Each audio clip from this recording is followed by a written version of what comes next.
me dis ce que c'est que le salut pour toi. Écoute, je pense que le salut, il faut prendre à 3 niveaux. Le premier salut, c'est celui qui nous permet de survivre dans le monde dans lequel nous vivons. Et nous sommes sauvés dans la mesure où nous sommes préservés de la faim, de l'insécurité, de la pauvreté.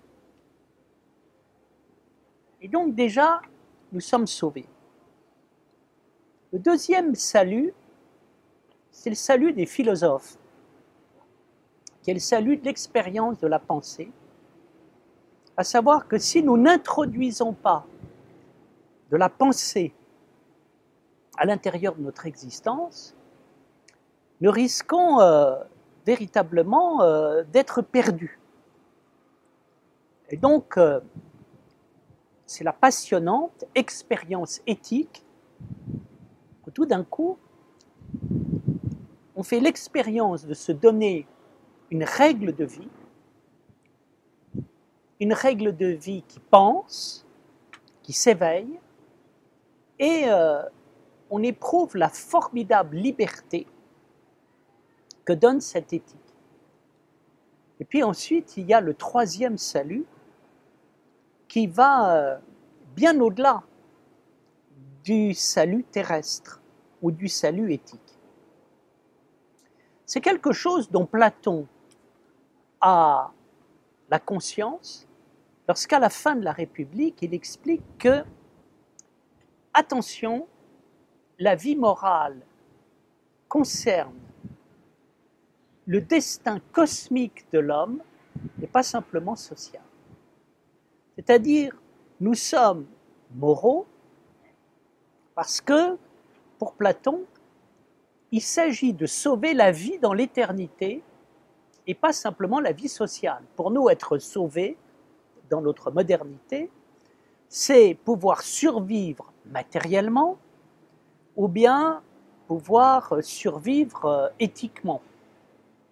Mais ça va beaucoup plus loin.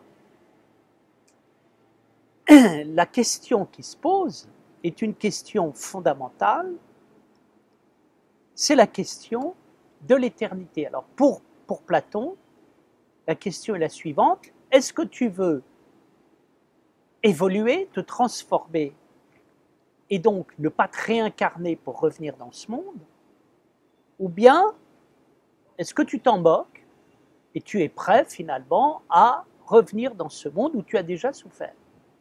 Je pense qu'il y a déjà ici quelque chose qui est posé, qui va beaucoup plus loin et qui va poser la question de la mort, telle que cette question se pose dans les évangiles. C'est-à-dire, est-ce que tu veux vivre de la vie éternelle?